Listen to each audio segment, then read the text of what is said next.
오늘은 8월 26일 수요일 아침입니다. 오늘 나눌 말씀은 잠언 25장 11절 말씀입니다. 경우에 합당한 말은 아로 새긴 은 쟁반에 금 사관이라. 돼지목에 진주 목걸이란 표현이 있습니다.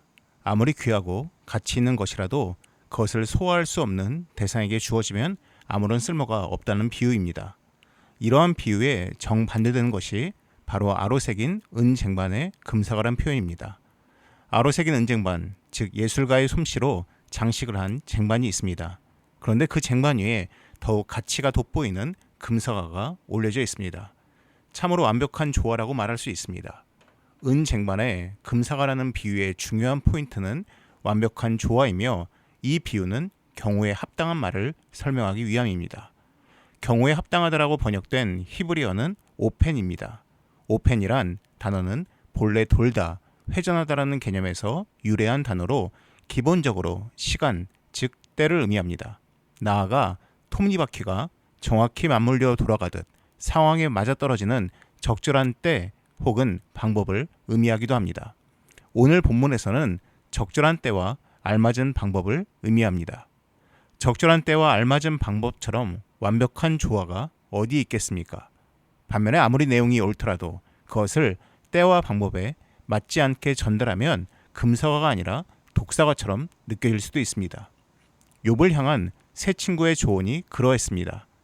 욥이 자녀를 잃고 재산을 잃고 온몸에 질병까지 걸렸을 때 세 친구가 찾아옵니다. 괴로워하는 욥을 향해서 조언을 합니다. 그 조언의 내용이 욥기에 다 담겨 있습니다. 틀린 말이 하나도 없습니다. 그런데 때가 잘못되었습니다. 고통스러워하는 욥을 향해서 꼭 지금 그러한 이야기를 할 필요가 없습니다. 또한 방법도 잘못되었습니다. 욥을 향해서 조언을 하기 전에 먼저 욥의 마음을 살피고 그 고통에 공감해주고 함께 아파하는 것이 먼저였습니다. 그들 나름대로는 금사과라고 생각했으나 경우에 합당하지 못했기에 욥에게는 독사과처럼 다가왔습니다. 그러므로 경우에 합당한 말을 하기 위해서는 내가 아닌 상대방을 먼저 살필 필요가 있습니다. 우리가 때와 방법을 잘 못 택하는 이유는 내가 지금 당장 그 말을 하고 싶은 마음이 더 크기 때문입니다. 상대방이 어떠할지 안중에 없기 때문에 자꾸만 상대방에게 독사과를 먹이는 일이 많아지는 것입니다. 제가 대학생 때 읽은 책인데 제목이 춤추시는 하나님으로 헨리 나우엔이 쓴 책입니다. 약 25년 전쯤에 읽은 책인데 사실 그 내용은 잘 기억이 나지 않습니다. 하지만 그 책의 서문에 담긴 에피소드는 아직도 또렷이 기억하고 있습니다. 비록 저도 종종 어기기도 하지만은 제 나름대로 사역의 원칙으로 삼은 내용이기도 합니다. 어느 날 헨리 나우엔에게 전화가 걸려왔습니다. 평소에 친분이 깊었던 잔이라는 사람으로부터의 전화였습니다. 그런데 그 잔의 전화 내용이 충격적이었습니다. 3살짜리 아들을 두고 있던 부부는 둘째를 임신하게 되었고 예정보다 일찍 조산을 하게 되었습니다. 부부는 그 아이가 살 줄 알았으나 활력 징후가 썩 좋지 않았습니다. 결국 아이는 중환자실에서 아내의 품 안에서 죽음을 맞이했습니다. 잔이 말을 이어갑니다. 병원에서 돌아오면서 하나님께 저는 이렇게 말했습니다. 하나님께서 주신 딸을 이제 하나님께 돌려드립니다. 하지만 우리가 꿈꾸던 아름다운 미래가 꺾여 나간 것은 분명합니다. 우리 아기를 잃다니 정말 견디기 힘든 고통입니다. 너무 허탈합니다. 헨리 나우엔이 잔의 이 슬픈 이야기를 듣고서는 머릿속으로 생각합니다. 적당한 말을 찾아보기 시작합니다. 무슨 말을 해줄 수 있을까? 잔이 그냥 슬퍼하게 둘 수 없다는 생각이 들었습니다.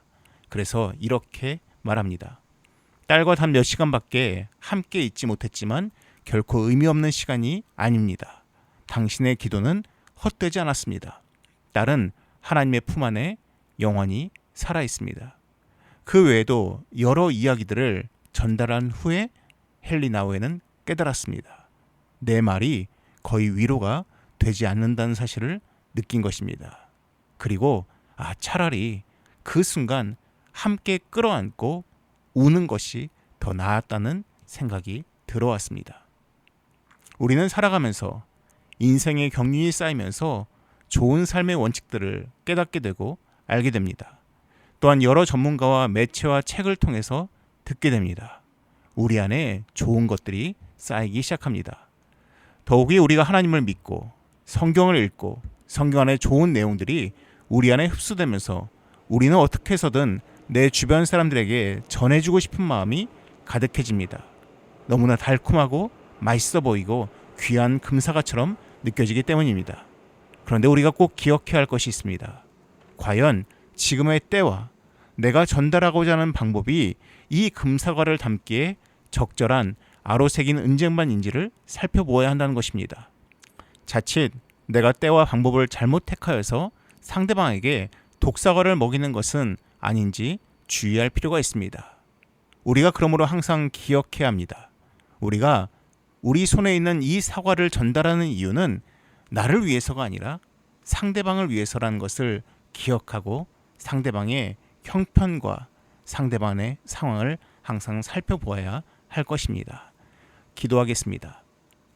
사랑이 많으신 하나님 아버지, 하나님, 우리가 타인에게 말을 할 때 하나님, 내가 원하는 말을 내가 원하는 때에 내가 원하는 방법으로 하기 전에 먼저 상대방의 형편을 하나님 주시는 그 지혜로 살피게 하시고 하나님, 알맞은 때에 적절한 방법으로 그 말을 전할 수 있는 우리가 되게 하여 주시옵소서. 이 모든 말씀 예수님의 이름으로 기도드립니다. 아멘. 이어서 기도하실 때 하나님께서 우리에게 허락하신 그 금사과와 같은 그 진리들을 내 주변 사람들에게 억지로 먹이는 것이 아니라 좋은 쟁반에 준비하여서 상대방으로 하여금 먹게끔 만들 수 있는 우리가 되게 하여 주시옵소서라고 함께 기도하시기 바랍니다.